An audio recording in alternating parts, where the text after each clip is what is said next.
So there's one last thing that I haven't shown you yet with Microsoft Word, and that's the Save As dialog box. So we're going to go into File, and we're going to go to Save As.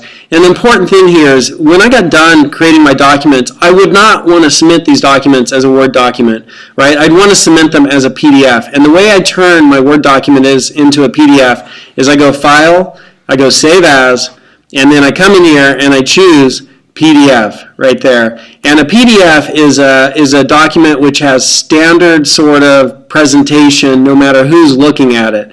And it's also less apt to have viruses. So Word documents and Microsoft Office documents, people can actually embed viruses into those documents because behind Microsoft Word and Microsoft Office documents, people can include Visual Basic and other programming.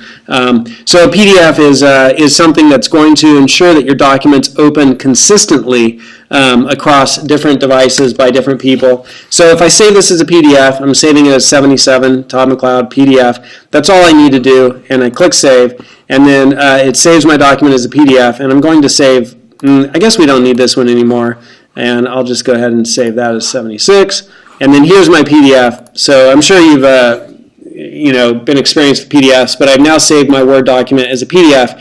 And so submitting it as a PDF is really the way you want to submit your documents when you're done working with them on Microsoft Word and you're ready to send them over to other people.